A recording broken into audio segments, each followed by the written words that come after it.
wassalamu ala Rasulillah wa ala alihi wa sahbihi wa man wala.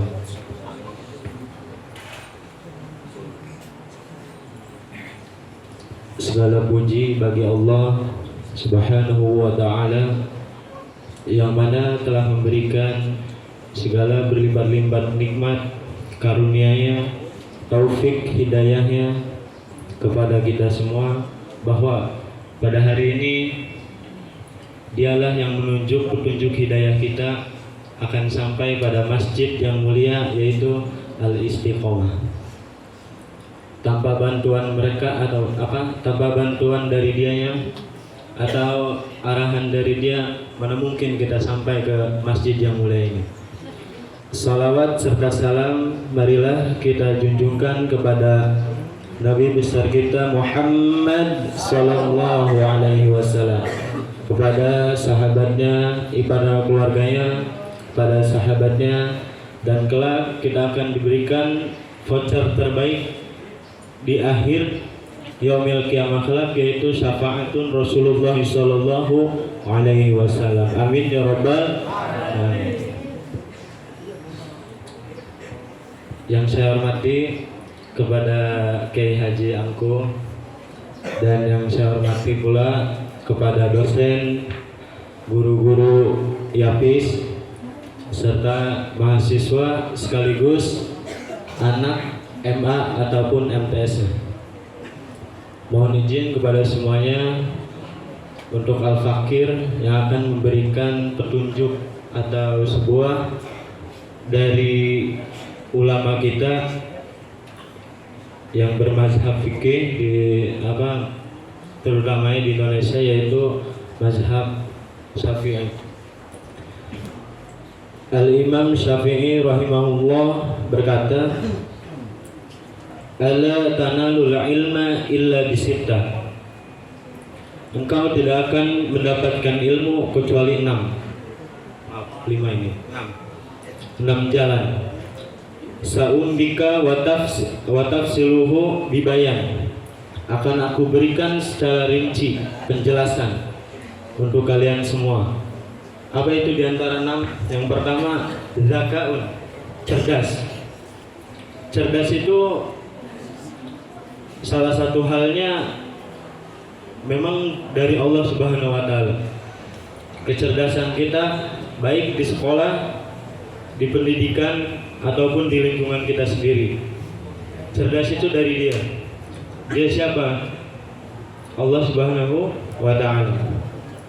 Mungkin kalau tambah kecerdasan, hidup kita ya kayak sampah aja udah.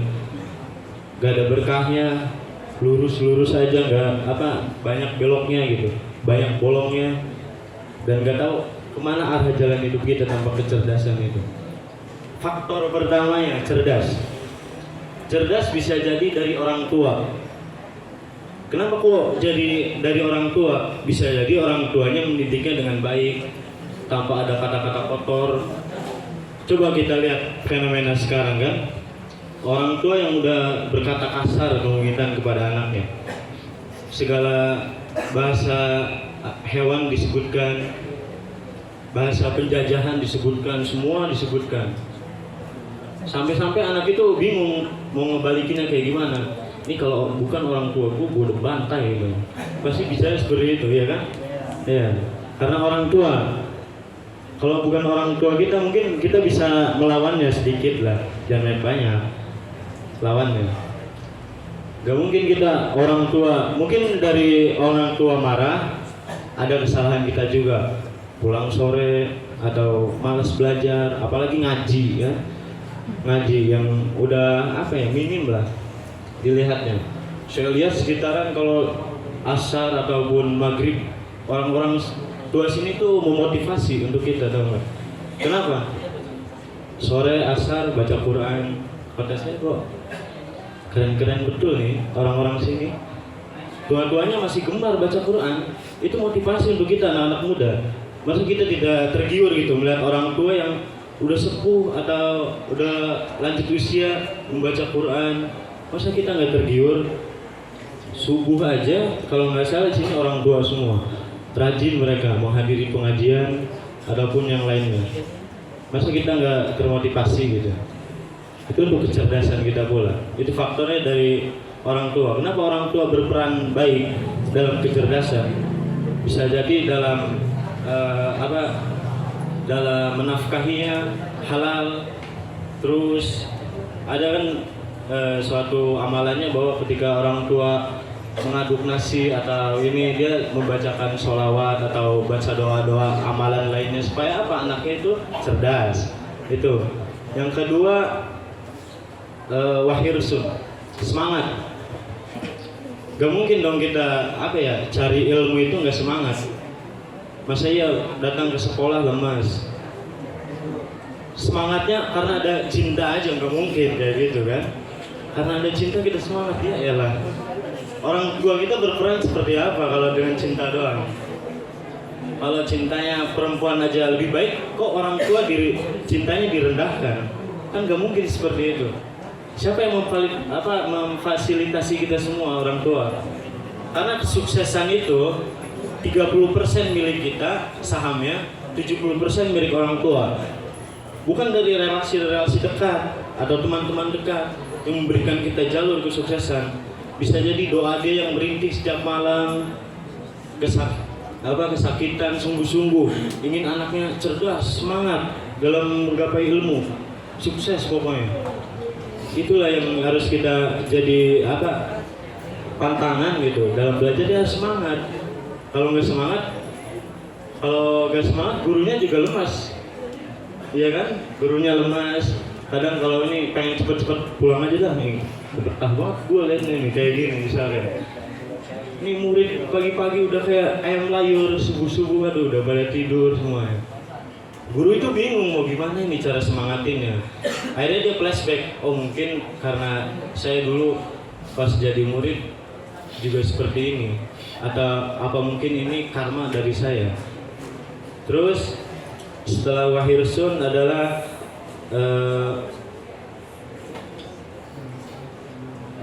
bekal. Bekal itu baik untuk kita, seperti dulu Syekh Abdul Qadir Al-Jailani. Sebelum beliau berangkat ke majelis ilmu, beliau dibekali oleh orang tuanya. Seberapa banyak saya tidak lupa itu untuk nominalnya. Tapi dia dibekali oleh orang tuanya. Kalau bahasa kita nih, anakku, saya akan bekali ini sebanyak mungkin atau secukup mungkin sampai kau lulus. Semangatlah dalam belajar. Itu dari situ saya Abdul Qadir mikir bahwa dari bekal ini saya nggak akan sia-siakan. Saya akan pakai seberguna mungkin, sebaik mungkin untuk dalam penantian lamanya saya mengabdi untuk belajar. Terus ada bekalnya semangat. Tadi semangat ya. Semangat, terus kecerdasan. Kok jadi lupa gini saya? Maaf. Oke, wajtihadun itu kesungguhan. Baik, banyak dari ulama-ulama kita terdahulu kesungguhan itu. Kesungguhan itu banyak. Contoh, Imam Abu Yusuf lahir, kalau secara saya baca tadi 113 Hijriah. Dia digelari dengan Qadi Al-Qudah, atau sekarang itu yang bernama dengan Hakim Agung. Hakim Agung kan berat tuh. Banyak kan sekarang kasus yang tertunda karena hakimnya berleha atau mempermainkan suasana. Sampai kesal betul lah dengar berita yang nggak ada habis-habisnya.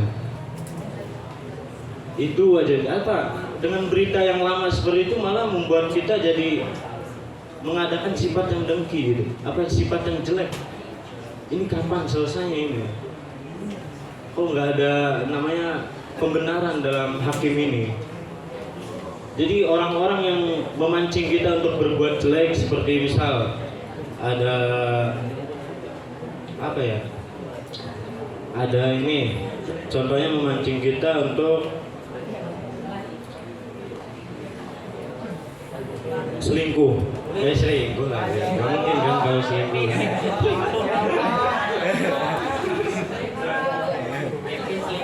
Oke, misalkan ada orang yang mau selingkuh, tapi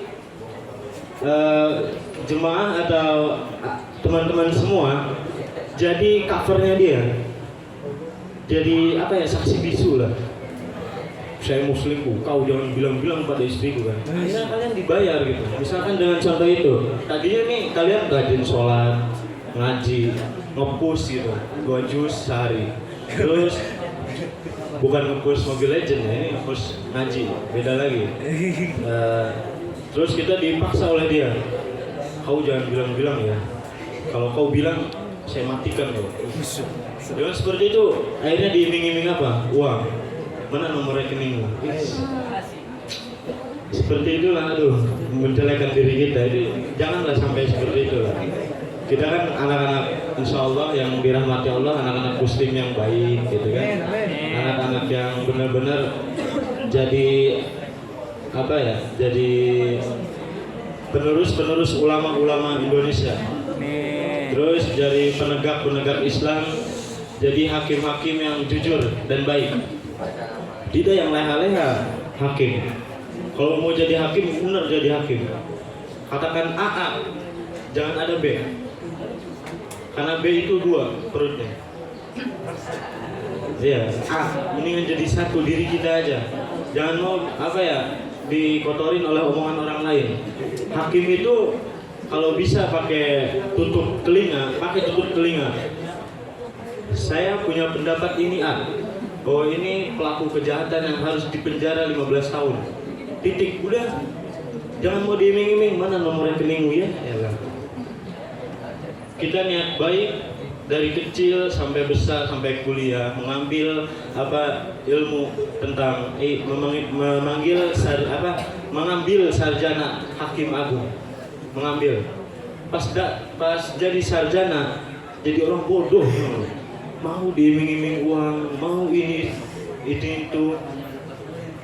Padahal kita dari kecil baik loh, kok bisa gitu? Ada apa? Karena dunia. Ya memang dunia itu tempat cari kita. Cuman nggak mungkin kita apa ya, meninggikan sifat dunia kita dan meninggalkan sifat-sifat baik kita yang menuju akhirat. Terus selanjutnya ada wasuhbatun ustadin, membersamai guru.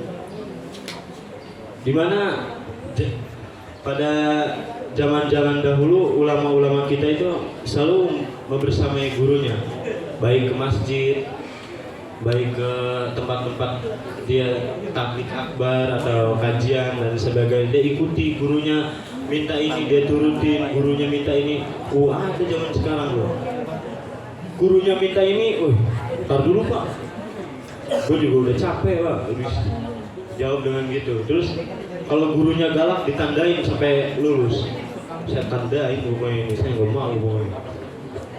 Gurunya ditandain. Terus kalau gurunya apa ya, memukul, langsung dia. Wah, ini juga saya tandain. Semua ditandain guru-guru. Padahal kalau dengan secara pikiran kita, kalau kita nggak baik, mungkin guru juga marah. Apalagi orang tua. Mana mungkin guru nggak marah kalau anak muridnya narkoba? Pak, saya mau narkoba pak. Ada 100.000 mau nggak? Nggak mungkin kan kayak gitu. Guru juga marah. Mungkin dari gedung atas ke bawah dilempar sama gurunya. Mending mati kau daripada saya harus apa ya, mengurusi murid satu ini. Kan nggak mungkin melihat apa ya, kebatilan yang meninggi seorang guru diam saja. Dan nggak mungkin dia akan cuek gitu. Karena orang yang paling bahaya adalah orang yang cuek pada keadaan kebatilan, terus dia diam saja, gak memeranginya. Misal ada orang maling kotak amal di sebuah masjid. Kita pakai pikiran perasaan, maling tuh, diemin aja, mungkin dia butuh ada. Mana mungkin seperti itu. Diemin aja, mungkin dia lagi banyak apa ya, permasalahan. Gak apa-apa dah, ntar Allah ini yang nyatet, gak gitu caranya. ya kita tegur, kita tarik dia. Apa yang kau permasalahkan sehingga kau mengambil kotak amal ini? Atau dia kasih pelajaran lah, jangan dulu main hakim sendiri. Emang banyak yang main hakim sendiri karena mungkin kebanyakan orang-orang yang ngambil atau maling itu karena faktornya banyak. Pertama, yang secara data statistik ada yang maling kotak amal karena istrinya lagi mengandung. Itu kita sebagai tetangga bagaimana tuh? Mungkin dia awal sebelum mengambil kotak amal itu dia mikir, saya pinjaman ke tetangga nggak ada nih, saya harus kemana? Bingung. Akhirnya dia dapat pikiran kotor, dia lihat kotak amal. Kotak amal, padahal kotak amalnya itu kaca, tapi dia pikirannya sebuah bingkisan yang indah yang terletak di pinggir jalan. Oh, karena bayangan-bayangan iblis itu udah memasuki otak dia, udah merasuki, terus menyuruh dia untuk ambil aja nggak apa-apa. Sampai-sampai ada yang viral bahwa yang ngambil kotak amal dia nulis surat, saya akan gantikan tahun depan. Ada yang seperti itu caranya. Karena dia apa? Kebelet atau dia sedang darurat dalam kehidupannya. Dan itu pada ininya mungkin kita harus membersamai guru dan menciptakan yang pertama tadi zakaun, kecerdasan, cerdas. Kita harus bisa cerdas dengan izin Allah. Ada dulu saya mendapatkan doanya dari guru saya seperti Allahumma yufaqihu fiddin wa alimni ta'wil. Ya Allah, pahamilah hamba dalam pemahaman agama dan secara takwilnya. Itu doa-doa. Dan ada lagi doanya kan di Quran, Rabbi sholli sadri wa yassir li amri wal uqulata min lisani yafqahu qawli. Itu doa sebelum belajar, banyak doanya, Rabbi zidni ilma warzuqna fahman. Dan dari situ sebelum kita memasuki guru bismillah atau assalamualaikum, kita udah doa duluan. Udah siap-siap ke prepare buku, catatan atau pulpen udah di meja kita. Karena kalau nggak ada perubahan dalam diri kita untuk menjadi cerdas, kapan kita membahagiakan orang tua? Kapan kita ingin meninggikan derajatnya? Masa kita mau melihat direndahin sama orang tua? Sabar mak, Allah yang punya roda, ya nggak mungkin. Yang punya Allah itu mengatur roda kehidupan, kita sabar aja direndahin kayak ini, udah sabar aja mak. Masa kita direndahin terus kita diam? Terus yang terakhir ada waktu lu zamani. Ini yang paling bahaya, sepanjang waktu atau luangnya waktu. Di waktu-waktu yang luang untuk zaman-zaman ini mungkin susah.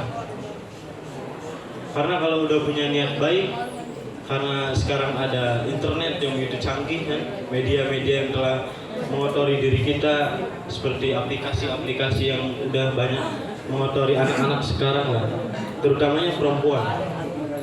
Aplikasinya itu hitam, dia berlogo putih. Itu udah merasuki perempuan-perempuan banyak di situ dan menjadikan standar kehidupannya dari aplikasi itu. Akhirnya luangan-luangan waktu itu tidak diisi dengan hal-hal yang baik. Kayak misalkan untuk menjadi luangan waktu menjadi baik, membaca buku tentang novel atau yang sebagainya. Terus lebih baik lagi membaca Al-Quran, lebih baik lagi kita mempelajari hadis, lebih baik lagi mempelajari fikih dan sebagainya. Itu kan untuk kebaikan kita semua sampai seumur hidup. Dan mohon maaf, misalnya kalau kita tidak belajar dari sekarang, ini sekarang komplek ataupun lingkungan baik di Jakarta ataupun misalnya di kampung saya, itu sesepuh atau ustadzin udah nggak ada, udah pada hilang. Masa kita nggak ke arah dengan kepedulian lingkungan itu? Kalau misalkan di komplek kalian semua atau bapak-bapak atau anak-anak ada yang tahlilan, terus yang memimpinnya nggak ada gimana? Karena di lingkungan itu semuanya orang-orang umum, orang-orang SMP, SMA, SMP, terus SMK, SMK, gak ada MTS MA-nya. Ada MTS MA-nya juga pada diem, gak peduli, pura-pura masuk kok. Akhirnya dia egois, yaudah mendingan merubah diri sendiri dulu aja daripada orang lain. Kita juga harus berkontribusi pada lingkungan kita yang membutuhkan penerus atau generasi-generasi kedepannya yang lebih baik. Takut ada orang-orang yang mengotori lingkungan kita, takut ada orang-orang yang menyerang akhlak karimah kita di dalam lingkungan kita menjadi jelek yang tadinya baik, dikotorin oleh dia. Karena kita tidak punya landasan atau fondasi yang begitu kuat untuk mencegah mereka, membantah mereka. Mau sampai kapan kita? Dengan nama ini kecerdasan, terus bekal, kesungguhan, bersama guru sepanjang waktu, itu kita harus punya. Ini 6 rinci dari ulama kita, dari Imam Asy-Syafi'i. Kalau kita tidak bisa melakukannya, untuk sekarang kapan lagi? Manfaatinlah umur kita. Insya Allah kan kita dengan memberikan petunjuk-petunjuk dari Allah sebelum kita belajar atau yang lain sebagainya. Terus jauhin pergaulan-pergaulan bebas yang mengotori kita, yang sampai-sampai orang tua menangis di penjara, di suatu penjara gitu, di kepolisian. Gak mungkin kita setelah orang tua nangis di depan kita baru kita sadar. Ya gak mungkin seperti itu. Dan Al-Fakir, hanya ini yang bisa saya sampaikan. Kurang lebih mohon maaf. Wassalamualaikum warahmatullahi wabarakatuh.